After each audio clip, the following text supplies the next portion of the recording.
அப்படி ஸ்மூத்தா முடிஞ்சிருமா? அன்புமணிக்கு எத்தனை சீட் நாங்க அப்புறம் சொல்லுங்கிறாரு. ஏன்னா இப்ப சொன்னா கந்திரகோலம் ஆயிடுன்னு எடப்பாடிக்கு தெரியும். இல்ல புறக்கணிக்கிறேன்னு சொல்லலாம், ஒரு பேச்சுக்கு தானே சார். ரெண்டாவது என்டிஏலயே சேரலாம், ஏன்னா திமுக விமர்சிச்சுட்டு காலமும் உண்டு. மூணாவது ஆப்ஷன் திமுகவோட போறது. எனக்கு தெரிஞ்சு விஜயோட போறது ஒரு நாலாவது ஆப்ஷனா வச்சுக்குவார். அப்படி ஒரு ஆப்ஷனே வச்சுக்க மாட்டாருன்னு தோணுது. வேணா வச்சுக்கிறதுக்காக நாலாவது ஆப்ஷனா சொல்லலாம். திமுக கிட்ட போறதுக்கு அவர் விரும்புவார். இயல்பான கூட்டணியா இருக்கும், அது ஒன்றும் புதுசு இல்ல, ஏற்கனவே இருந்த கூட்டணி தான்.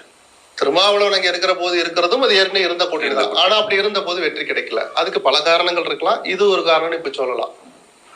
திருமாவளவன் என்ன நினைப்பாரோ அப்படிங்கிற ஒரு மேஜரான கொஸ்டின் இருக்கு. ஒரு ஆங்கில நாளிதழுக்கு அவர் கொடுத்த பேட்டியில, அவர் வரதுல எங்களுக்கு உடன்பாடு இல்ல, முடிவை திமுக எடுக்கட்டும்னு கிட்டத்தட்ட திமுகவுக்கு ஒரு மறைமுக அழுத்தத்தை கொடுத்தாரு.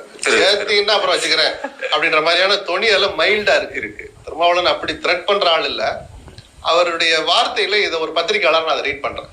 எனக்கு பிடிக்கல நீ செய்யறது செய்யினா, நீங்க ஈஸியா செய்வீங்களா, என்னடா அதுன்னு யோசிப்பீங்களா இல்லையா? அதை யோசிக்கிற இடத்துக்கு திமுகவை தள்ளி இருக்கிறார்.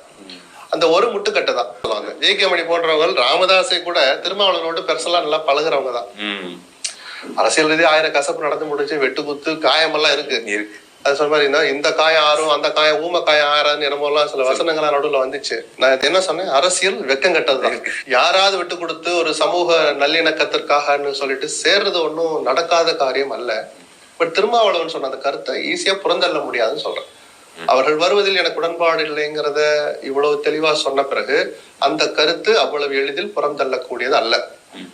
அப்ப இதை தாண்டி ராமதாஸ் வரணும்னு ஸ்டாலின் நினைக்கிறாரா? அப்படி வர வைக்கிறாருன்னா அவர் திருமாவளவன் எப்படி சமாளிக்க போறாருங்கிறது சவால்கள்ல ஒரு சவால் ஸ்டாலினுக்கு.